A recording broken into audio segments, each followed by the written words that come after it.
Luxury कारों की नीलामी के बाद सेबी ने पीएससीएल की देश में कई एकड़ में फैली जमीन की नीलामी होने जा रही है। सेबी ने window for expression of interest के तहत ये नीलामी की प्रक्रिया तय की है, जिससे काफी अच्छा रिस्पांस मिल रहा है।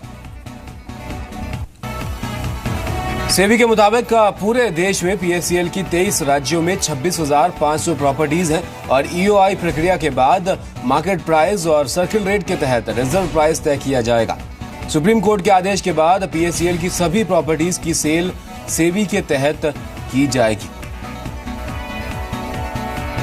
और इस पर बात करने के लिए मेरे साथ संतोष इस वक्त फोन लाइन पर मौजूद हैं। संतोष, आप लगातार इस पूरे मामले को कवर करते आ रहे हैं और अब इन प्रॉपर्टीज की नीलामी की जाएगी।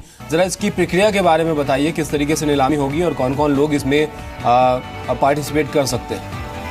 देखिए, अभी ये पीएससीएल की जो 23 राज्यों में लगभग 26,000 से ज्यादा की प्रॉपर्टी है, इसको अब नीलाम कैसे किया जाए, ये एक सबसे बड़ी समस्या थी। क्योंकि पीएससीएल के जो निवेशक हैं, लगभग 6.25 करोड़ इन्वेस्टर्स हैं, इनमें से इनसे 49,000 करोड़ के आसपास पीएससीएल ने पैसे इकट्ठा किए थे। उसके बाद कंपनी ने इन लोगों को पैसे नहीं दे पाई कंपनी। इसके बाद जो निवेशक थे, इन्होंने सुप्रीम कोर्ट का रुख किया था। उसके बाद मामला सुप्रीम कोर्ट तक गया था। सुप्रीम कोर्ट ने फिर सीबीआई की जांच कराई थी और इसके बाद एक लोधा कमेटी बनाई थी। कमेटी को अब ये अधिकार दिया गया है कि वो पर्ल ग्रुप के जितनी प्रॉपर्टीज हैं और जितने भी उनके एसेट्स हैं, उनको बेचकर निवेशकों को पैसे लौटाने में मददगार साबित हों।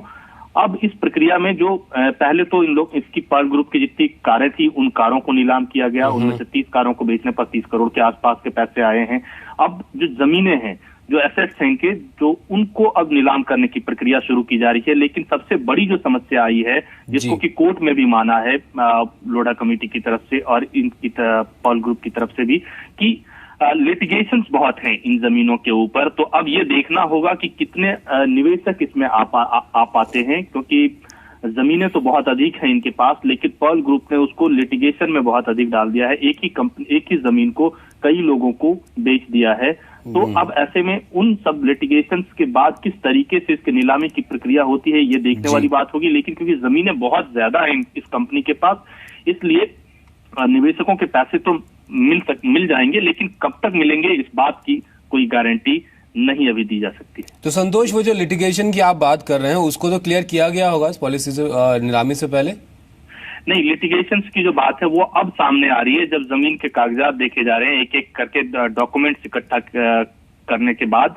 अभी जो लास्ट हियरिंग हुई थी सुप्रीम कोर्ट में इस बात को कमेटी ने भी माना था कि जो जमीनें उनके पास हैं, जो कागज उनके पास आ रहे हैं, उन कागजों में बहुत अधिक लिटिगेशंस हैं। लेकिन कुल मिलाकर अब नीलाम जो अभी सही हैं, जिन पर लिटिगेशंस नहीं है, उनको सबसे पहले सेबी चाहेगा कि इसको नीलामी की प्रक्रिया में सबसे पहले लाया जाए। अब देखना होगा निवेशक उसमें किस तरीके से आते हैं। लेकिन जिस तरीके से हमने देखा था कि जो कारों का नीलामी हुई थी, उसमें निवेशक बहुत बढ़ चढ़कर हिस्सा लिया था। तो उम्मीद करते हैं कि यहाँ पर भी जो लिटिगेशन फ्री इसके एसेट्स हैं, उस पर भी नीलामी की जो निवेशक हैं वो बढ़ चढ़कर हिस्सा लेंगे। अच्छा संतोष, इन